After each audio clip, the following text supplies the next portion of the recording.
Sisters Doha and Rahaf cuddle stuffed animals while bouncing on the bed in their parents' room. 4-year-old Doha will sleep in the large bed tonight with her mom and dad. 6-year-old Rahaf will sleep in the only other bedroom, where she shares 4 twin beds with her 5 other siblings. The father of 6, Jalal Falah, says the 2-bedroom apartment is a step up from where he was living just a few weeks ago. Back then, the family of 8 lived in 2 rooms at an Al Cajon motel. He says the situation wasn't ideal for his kids.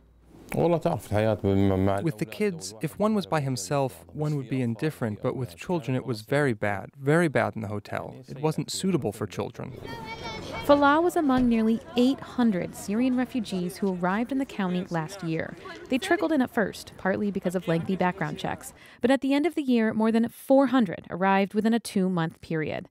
This left resettlement agencies like the International Rescue Committee scrambling to find affordable housing for hundreds of people on limited funds around the same time. We have a very hourglass workforce. The committee's Erica Boree says the agency has good relationships with landlords in the county to help with this, but the economy is making it more difficult to rapidly find affordable housing.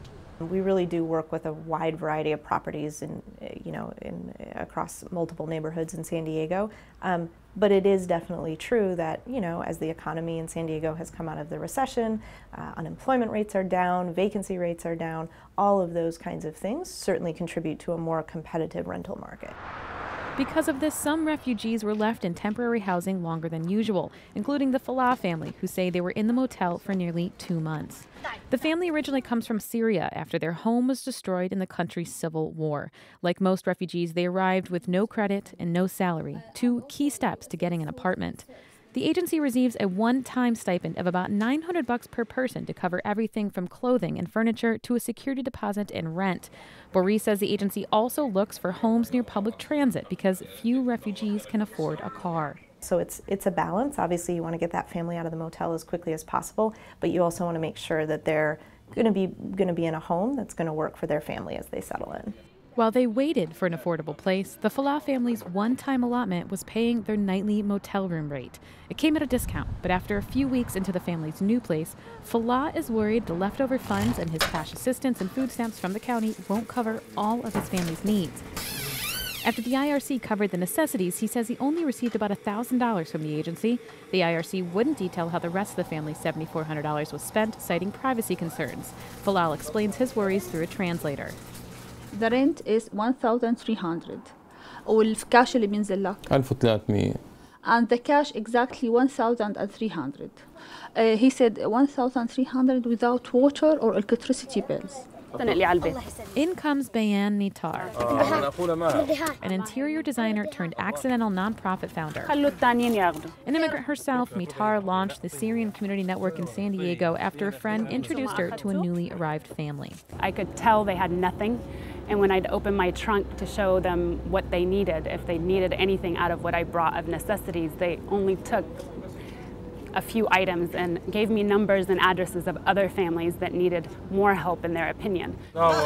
Since then, she's delivered clothes, toys, microwaves, and even furniture to dozens of Syrian families, mostly in City Heights and Al Cajon, including the Falahs.